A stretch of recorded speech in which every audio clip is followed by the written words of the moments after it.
Okay, welcome back to another vid, Games X. Who remembers this mag? Long time no see. This is from the 4th to the 10th of July, 1991, issue number 11, and this belonged to Chippy, whoever Chippy was. But yeah, there's actually a few of these mags of mine, my original ones, but I did buy a stack of them on eBay years and years ago, and I guess yeah, this is Chippy's. So apologies for the complete crazy shaky vision, but doing this with one hand is very difficult. So, page 1, or page 2, I guess technically, we've got Myth, if anyone remembers that. That was a really good side-scrolling platform game. And if you look at the main character, in fact, if you scroll down here, or if I scroll down, you can see him in a little bit more detail there. And look at that purple hair. But also, kind of purpley blue, he looks exactly like the main character from another game called Rubicon. Now, I don't know if there's some kind of connection there between the two games, but yeah, or maybe it's made by the same developer. I'll have to check that out, but looks exactly the same. But that's that. Atari CD drive, rumours of a new Atari CD drive for the ST. I don't even remember that coming out, to be honest. Maybe it did, maybe it didn't. A new Commodore 64 pack, which was the Playful Intelligence one, if anyone remembers that. I'd probably remember it if they showed a picture of it, but they haven't got one on here, so I can't exactly see. CD TV karaoke. Yeah, whatever that is. And check this out, this made me laugh. Take a seat. A rather nifty item, apparently that's a nifty item. Look at the state of that. A rather nifty item recently spotted at the CES in Chicago was this unusual accessory, as it says there, called the Super Chair. Do me a favour, this contraption is an excellent add-on for flight sims and car racing and car driving games. You can lean into those hill climbs, or bank sharply down and to the left to escape that MIG. I mean, come on. The handholds incorporate all the controls you are ever likely to need. We'll come to that in a second, but just finish reading this. Available in the States shortly at substantially less than $100, the Super Chair is compatible with the NES, the Famicom, Megadrive, and most home computers. Expect to see it here before Christmas. Now look at the state of that. If you can see because of the gloss, but that is ridiculous. It's like it's been put together, but it's the kind of thing you'd find at the dump. That's what it's like, an exercise bike with bits missing, and someone just put a piece of wood there for the. That is horrible. That is absolute rubbish. Now I thought, obviously it isn't because it's here we go. It's July. I thought it was an April Fool's. I honestly did, but no. Apparently that Super Chair for $100 is a real thing. That thing there, ridiculous. But yeah, we move on. Sega Heroes of the Lance. That looks pretty good. I love all those kind of side-scrolling games anyway. Real sucker for them. So, yeah. Now, one of the reasons why I've not done a Games X vid for a long time is, I've got to be honest, two things. One, the quality of reviews in terms of big-known titles is lacking big time. Oh, there's Realm. I used to love that. I used to love the look of it more than the actual game, but the game itself was okay. You can see down there it was more of like a powermonger, a populist type of game. But I used to love the cover. I think that may have been the front cover, actually, that. Looks so bloody immersive, and can really use your imagination when looking at those old kind of graphics. But yeah, so the reviews are pretty poor in this, and also there's no Street Talk. If anyone remembers Street Talk, it's the greatest feature of the mag. Oh, Cruise for a Corpse, I used to really like that, an adventure game. Point and click. I need to get that back, actually. Very good. It still looks good, doesn't it? Check that out. I mean, obviously it's all kind of stills and stuff. I think it did move the occasional bit of animation, but it wasn't like a full-on cartoon. But graphically, it looks really nice.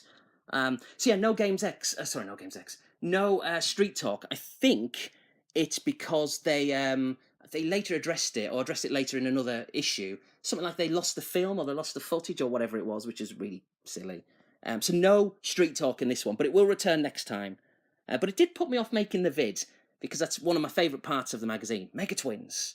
Look at that. Again, another platform game. Looks really bright and colourful. It's actually a really good game. I do need to get that one back. And then a load of games that were coming out at the time. Anything of note, if it wants to focus. It doesn't really want to focus, does it? That's a shame.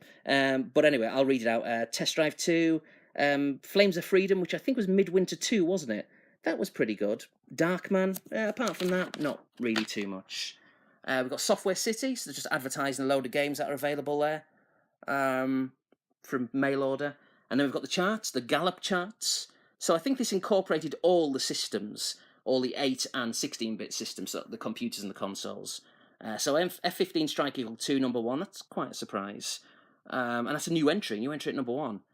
Most of them I did have. There's Sonic at number 4, Mickey Mouse, Viz, Teenage Mutant Hero Turtles, or Ninja Turtles, depends where you are. Shadow Dancer, I used to really like Shadow Dancer. Monkey Island, amazing game. Supremacy was pretty good. Kickoff 2 still knocking about.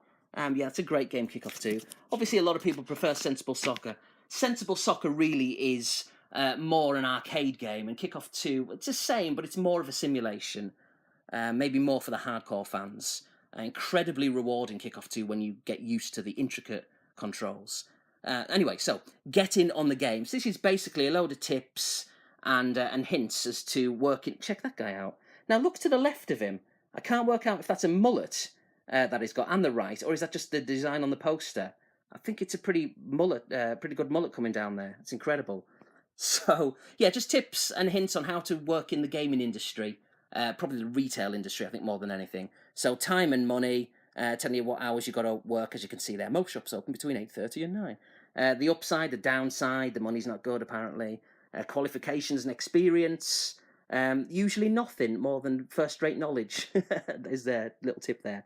What the job involves, just retail. Now, I did work in electronics boutique back in the late 90s for like a couple of years or so I've technically worked in the industry, if you want to call it that.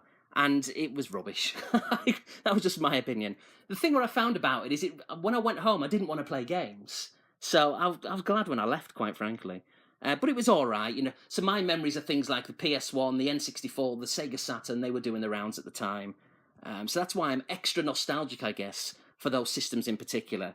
Because, you know, I was working there when those systems were relevant.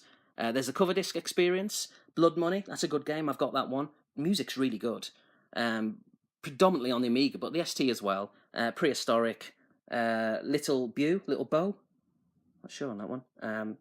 So yeah, I remember playing those. I remember getting that cover disc. We've got the Commodore 64 special column, as they call it there. So just going over a few games. It must have been done in some kind of conjunction with Zap 64. IK Plus, that's a great game. On almost every system I've ever played it on. There's Myth again. We saw that on page 2. Looking substantially worse than obviously the 16-bit game on the Amiga and ST. Exile. What else have we got? Mercs. Yeah, Mercs is a decent game. Sorry, it's not focusing. I'll have to try and address this maybe for the next vid I do. You can pretty much get the picture, though. Mercenary, Ghosts and Goblins, that's really, really hard, but I used to love it. Project Stealth Fighter, World Games, Paradroid, I used to have Paradroid. It doesn't look too good there, but I quite liked it. Leaderboard series, I used to see that everywhere. Leaderboard series in like, you know, for a budget game, like $1.99, $2.99, and it wasn't too hot. Special Reserve, so again, just more mail order. There's the Game Gear, there's the Game Boy, and the Lynx. Now, a little bit of a spoiler alert, kind of. I've not bought them back, but I'm really, really tempted to buy the Game Gear, the Game Boy, and the Lynx. Again, you know, it comes back to that famous word of nostalgia. I really love the late 80s and the early 90s, and yeah. Now, I didn't have them all at the time. I've owned them all since, over the years, but at the time, I knew someone who had each and every one of those. So again, when I see them, when I play them, it really does make me think of those times. And listen, you know, I'm a very kind of nostalgic person. I always say it, but believe it or not, I'm a very modern person as well. I'm a forward thinker. I'm really, you know, content with the present. I'm really excited about the future. So I'm not stuck in the past. I do like the past, but I'm not as, you know, hardcore as you may think. I mean, I love it. Don't get me wrong. I love it more than most. But I'm also a very modern and future kind of thinking person as well. Now this is an interesting article. Overdue, overpriced, and over here. So this is basically, if you remember from the front cover, the why controversy. Just why, I'll see what they did there, aren't some consoles officially sold in the UK? So you've basically got Sega and Nintendo representatives, check them out there, looking so out of touch with the average person, you know, with their suits, and just looks ridiculous. But that summed up gaming back then, really. These days, of course, I'd have a t-shirt on, a pair of jeans, probably ripped, with some trainers on, which is fine, just a reflection of the times. More casual, isn't it? And also gaming, I think, has just moved on. Gaming back then was quite niche, and that was really one of the things that they were talking about in here. It's actually a really good article, but one of the reasons they kind of give for like delays, because if you remember, if you're around about my age, you know, a game would come out in America, and then like a year or two we'd get it, or Japan, and then we'd get it a year or two later, and it was completely unfair. And even at the time with my friends, I'd remember, you know, on the playground or wherever we were, saying, "Look, this is ridiculous. Why don't we get them at the same time?" And there's a host of reasons why. One of them there, I'll try and read it. It's difficult to read it through here. But according to Nintendo, the UK games market isn't as advanced as that of Japan or the States in relation to the size of the 8-bit user base. I don't technically agree with that. The computer user base was amazing. It was massive, arguably bigger than anywhere else. But maybe they mean consoles. I guess they must do if it's Sega and Nintendo. And if so, fair enough. But anyway, it continues. In the UK, the user base is less than 5%, so we don't want to release the product before its time. The Super Famicom is planned for release sometime in 1993. Well, of course, it ended up coming out in, I think, April of 92, so we got it earlier than they were originally intending. But imagine if we'd have got it in, say, Christmas 93. Completely ridiculous. Almost 2 years later than what it actually did come out, or when it did come out. So I think, yeah, the SNES came out in probably sometime late 91 in Japan, maybe a year later. Oh, no, it was 1990, I think, wasn't it? And then a year later in the States, and then April 92 is when we got it in the UK. But yeah, planning it for some time in 1993 is something else. So basically, that's one of the reasons. They were basically saying that the user base wasn't really there. In other words, they were milking the UK. They wanted to milk the UK and just sell all their 8-bit products, and then once they've rinsed that, then we can all buy their 16-bit products. But it didn't quite work that way. Thankfully, I think one of the reasons is because we already had our 16-bit computers, so maybe that forced their hand a little bit. Another thing they say here is the UK is run as a free market, which means that when you buy something, it becomes yours, and you may sell it on to whoever you like. With this ruling in place, there's no way the importers can be outlawed. Yes, it's all, again, about grey importers and buying things from places, I guess, like Special Reserve or wherever else. And then there's like a rough kind of translation down there into pounds and yen and dollars. So, for example, the typical, which one should we look at? Let's just look at the SNES. So in the UK, it's £325, or that's what they were projecting. The PC Engine, £165, and the Megadrive, £139. So in Japan, the Famicom, £108. So £108 compared to £325 in the UK. The Famicom, £399, so it's more expensive there. So really, prices all over the shop. It seems as if the States were a little bit shafted there as well. But Japan obviously getting it easy, and the UK not so much getting it easy. But that's always been the case up into recent years, hasn't it? It's Australia, really, that I feel sorry for. Even now, when it comes to games, they're just absolutely charged to the hilt. And then down here, there's a nice little touch. This is Sonic, which was just about to come out at the time. And if you look around down at the bottom, again, if you can read it, the first example of this is... Oh, hang on. Let me read that bit out. This is right. So what Sega were trying to do at this point is to have more of a universal release date. You know, so rather than releasing something a year later in the UK, they tried to get it as close as possible. So the first example of this is Sonic the Hedgehog, which was officially released into the UK on the 24th of June, only a week after its American launch. Actions like this will help to bring you the best possible service with the lowest prices. Hats off to Sega. So yeah, I mean, so Sonic coming out a week later, that's obvious. That was amazing. Because before this time, if it was like a year ago, then we'd have waited a year. So yeah, I guess it started to change really from here on in, didn't it?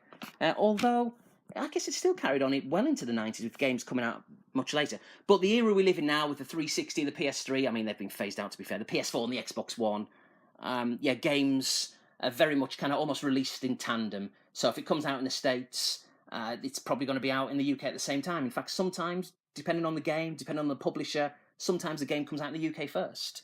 So, yeah, thankfully those old times of delayed games are well and truly over. So the first review, again, like I said, nothing really for me in this issue. One or two maybe. But Mario Andretti's Racing Challenge. This one's on the Atari ST.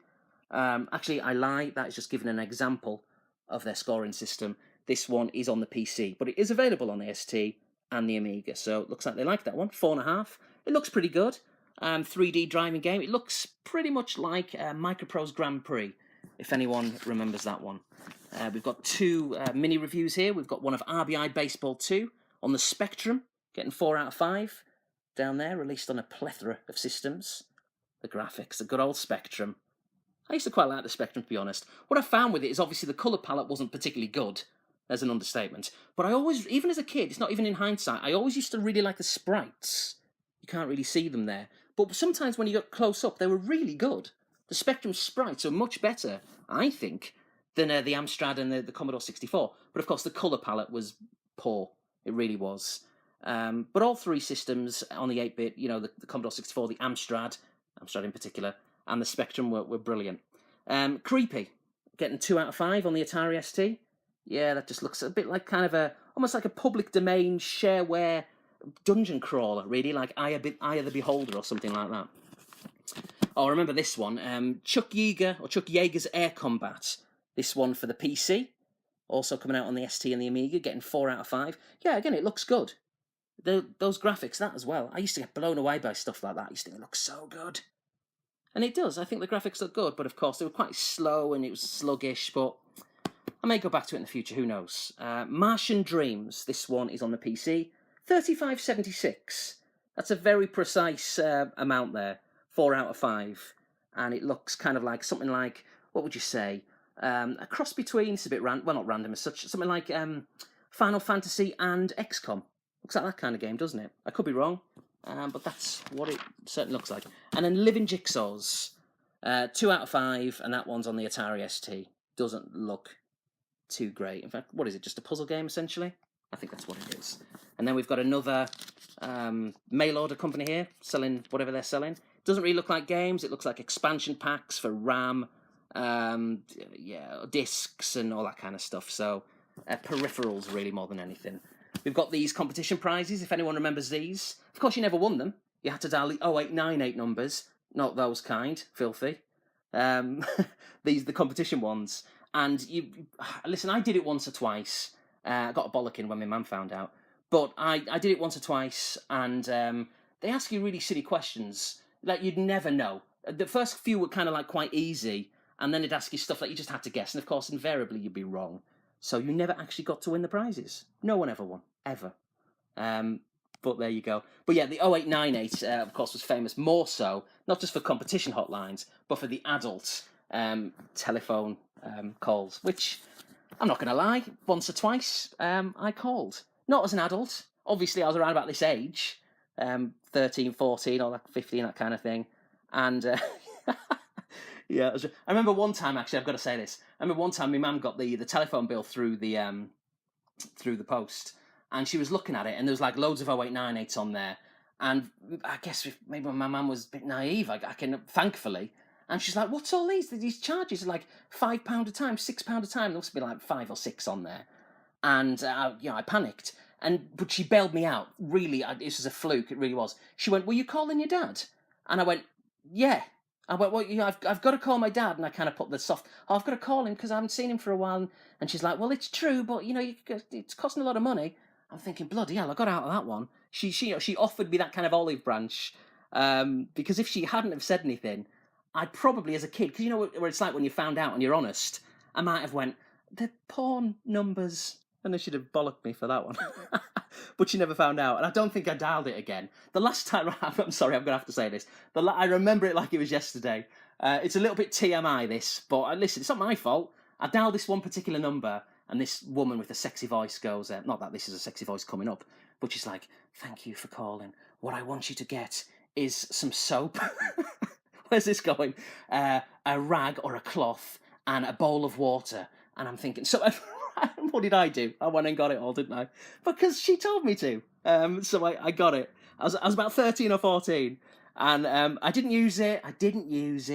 Because it was going on and on and on and on. Literally, I was on the phone for about 5 minutes. I was thinking, when am I going to use this soap and water? And what am I going to do with it?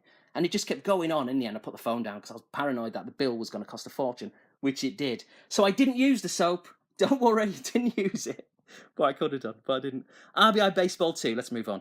Atari ST. Didn't we just see RBI 2? Was that on the Spectrum? I think it may have been. So on the ST, it gets 4.5 out of 5. We've got R-Type 2. Again, it's an Atari ST Fest. 4 out of 5. Skull and Crossbones on the PC. Yeah, 1 out of 5, and they do slag it off there. To be quite honest, This is undeniably the worst game I've ever seen. Well, it doesn't say ever, I put that in for effect. I have seen, which has been specifically written for a fully equipped PC. Yeah. Now, I've got to be honest, I quite like Skull and Crossbones, but I know it's a bad game. I've never played it on the PC. I'm talking about the ST and the Amiga. I quite like it, but again, it does come down to nostalgia, because when I hear the name and when I see the box, it does take me back to these times of Games X and all that kind of stuff. So rose-tinted glasses, I think, really. And also I love pirates, that whole theme. So it's another reason why I think I kind of like it a bit more than I should. Elvira, Mistress of the Dark. Yeah, if anyone knows the front cover to Elvira, if you don't, check it out. Speaking of 0898, it's a bit like that. But the game itself, I don't think I ever played it. Apologies for the gloss and the light there. 4 out of 5. That one's on the Commodore 64. That doesn't look too bad for the Commodore 64, to be honest. In fact, that looks really good for the Commodore 64. And then last but not least, oh my god, how do you pronounce that? Deuterus on the Atari ST. 4.5 out of 5. It looks really bright and atmospheric. That looks pretty good. But I've no idea what kind of game it is. I'd have to read it. But just quickly looking, it could well be a kind of another kind of sim, God sim kind of thing, where you build up your resources, that kind of stuff. We've got more mail order, very prevalent back in the day, of course. And then we've got some hints and tips. Supercars 2 on the Atari ST and the Amiga. But Toppy, I know some people say Toki, you'd be wrong. Maybe you're right. I've always said Toki. Adventure Island 2 on the NES, and on the Game Boy we've got World Cup Soccer. Yeah, I used to really, really love Supercars 2. Speaking of my mum, I think I've told this story before, but let's go back to it actually. I was playing it really late at night. I say late at night, I mean it was only about 9, but back then when you're 13. And my mum said, right, time to knock the television off, or the computer off. And I went, oh, but no, I'm doing it for research, because they had all these like driving instructions on there, and it's like a driving test you had to do, showing all the signs like hazard and slippery and miles per hour and one-way zones and all that kind of stuff, one-way streets. And my mum fell for it. Now, I know it sounds like she's really naive, you know, with the Supercars 2 and the 0898 stuff, but honestly, usually doesn't miss a trick. But these are 2 highlights where she definitely did miss a trick. So, yeah, so she fell for that one, and I got to play on Supercars 2 for another hour. She's thinking I'm doing homework for the next day at school on driving at 13. But really, I'm just playing the game and loving it. Great game, Supercars 2. And I've actually got it. Ash81B4U, Ash81B4U, who has just recently started making videos again, he sent me that game. I think it was Ash. If it wasn't, well, I guess I've just said it was. But I think it was Ash. But he sent me that. Really kind gesture. I don't know if it was a trade. It was a long, long time ago, or whether he was just being a thoroughly nice chap. I can't remember. Ash, if I owe you something back, I mean, now's the time for me to, or for you to tell me. But brilliant game, great memories. Merck's Player's Guide. Merck's, yes, a vertical shoot 'em up. I guess horizontal in places. Yeah, very good, very hard. I've got it on the Megadrive. May get it back on the Atari ST one day. And I used to always want to get this, Heart of China. Now, this is on the PC, but I think it came out on the Amiga, and I don't think it came out on the ST. But I remember at the time being absolutely blown away by the graphics. All kind of like digitized, you know. But yeah, I think it still looks absolutely brilliant. Really, really does. So I'm going to have to investigate that one and maybe get it in the future. And I think from memory, it's just basically a point and click. That's all it is. We've got this Spectrum special column here, ZX Spectrum. So it's pretty thin on the ground. But there we've got Hero Quest. And there's quite a few over here. We've got the Spectrum All-Time Greats. Number 20, Batman. Ghouls and Ghosts, Continental Circus, Chase HQ. I used to love Chase HQ. Hard Driving. What else have we got? The Great Escape, Night Hunter, North and South. Oh, North and South's a good game. Used to love that on the 8 and 16-bit computers. Narc, decent game. And Night Shift. So why is there only the first 10? Don't get that. Maybe the others are next month. We'll see. We've got the Gallup chart. So this is all the individual charts. That's what we get on the Amiga. Moving on to the Atari ST. They shouldn't be too dissimilar. The Amstrad. We've got the budget games. So if anyone remembers all the budget games that were out at the time, some decent ones there. Operation Wolf, I used to really like. Paperboy, Double Dragon, Dragon Ninja. I think Dragon Ninja I liked more than I should have, really. That's for the NES. And we move on to the Spectrum. And the Commodore 64. And look at the Spectrum there, number 10, Golden Axe. Used to love that one. Really good. Look at the graphics on that one as well, by the way. Does it say what game that is? I don't think it does. That's annoying. But that looks really good. I think it's called Full Contact. I could be wrong. And I think. Oh, what does it say there? Budget number 7. Oh, you go. Oh, there we go. Full Contact. I swear I didn't plan that. Full Contact by Team 17. Team 17, as in Worms and Alien Breed. What else did they do? Did they do Speedball 2? No, that was Bitmap Brothers. But still, that's that. Then we've got some more classified ads and mail order stuff. Is that. We've got Dr. X, who was a really kind of sarcastic, cheeky bugger when it came to responses, but they're actually quite funny. And even reading them back now, they really hold up. I guess sarcasm always does, doesn't it? Doesn't matter when the era. If it's funny, it's funny. So he's really sarcastic, quite blunt, quite rude, without being vulgar, but just sarcastic, and it's funny. Like people will ask for T-shirts, and he'll like just slag them off and say it's some kind of wind-up. On the launch pad with vector graphics. So vector graphics, I guess, are game designers, and this is just showing them all there eating ice cream on a nice summer day. So yeah, and there's the graphics. So, and they are kind of vector graphics. So it looks a little bit like that game we were looking at before, which I've forgotten what it was. Was it like the Chuck Yeager's one? Reminds me of Epic, if anyone remembers that as well. I know that was set in space, but it's the same kind of thing. In fact, it's technically in space, isn't it? So, yeah, Flight Sim's really good, but I've never been very good at them, in all honesty. And they all usually, invariably, need every single key on the keyboard, and the mouse and the joystick. A hassle, but very rewarding. Console connections. So we've got Bases Loaded, another baseball game. I think that's the second or third one. That's weird. Now, I found this interesting. Lakers versus Celtics and the NBA playoffs. Is that the one which is really, really rare or not? Because there's one, isn't there, which is kind of infamous. Probably not that one, but 91%. Looks good. Just basically NBA Jam, isn't it? Which I guess came after, but it's the same kind of thing. It's just basketball. Magic Hat. So platformer there on the Megadrive. Don't even think I've heard of that one. Then we're down here, what we've got Sonic. Looks like Sonic. And then whatever that is, it's called Mappy on the Game Gear. Never heard of it. 24 quid. That's a lot of money. Psycho World on the Game Gear. 20 quid. On the Mega Drive, we've got WizKid. Yeah, I have heard of that, but I've never played it. I think someone bought it quite recently, actually. I don't know who it was. There's Sonic again. Yeah, I'll have to check that sometime in the future. Arcade Extravaganza. There's some nice 3D graphics there. That looks pretty good. Almost one of those like virtual machines.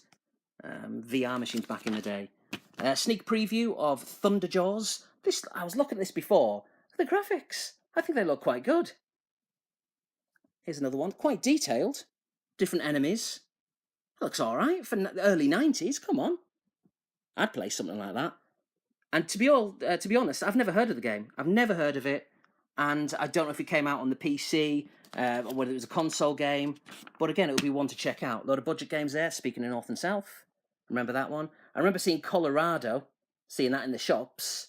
Hostages. They came from memory in these little kind of plastic cases. Maybe a box as well. I think they were kind of variations. But that's that. We've got a sneak preview of The Last Ninja 3. The Last Ninja is a really good series. I don't think Last Ninja 3 went down too well. It kind of went away from the first two a little bit, as well as Ninja Remix, which I think may have been a combination of 1 and 2. I'm not sure what it was. But yeah, the franchise Last Ninja I do quite like. And I will play Last Ninja 3 and own it eventually. And then we've got the letters page, which is just unsurprisingly full of letters from people. Pointing things out, requesting things, asking for hints and tips and all that kind of stuff. What a mug. Whoever that guy is. Well, say whoever he is. There he is. Charles Vickers in Middlesbrough. Do you know him? Well, there he is. Well, there he was. And then we get a little sneak preview as to what is coming next month. And then at the back, we've got Mercs, which again, we were talking about earlier on. That is definitely not Ronald Reagan. They could get away with murder back then, couldn't they? But yeah, there we are. Mercs on the, well, it says there. Commodore 64, Amstrad, Spectrum, Atari ST, and Amiga. And also the Mega Drive. So there we are, Games X. This is issue number 11 from the 4th to the 10th of July, 1991. Really pleased to start doing these again. Apologies if it's went on for a long, long time. The shaky vision, Can't do a lot about it. One-handed is hard work. Speaking of 0898. And yeah, until the next time I do one of these vids, I hope we do it soon. Let's maybe aim for one every few weeks or something. Maybe even a couple of months. A couple every month. We'll see. No promises, but waiting 3 years is completely ridiculous. So we'll be back, and next month's will be better because Street Talk will return, thankfully. So until my next vid, whenever that is, thank you for watching, and I'll see you later.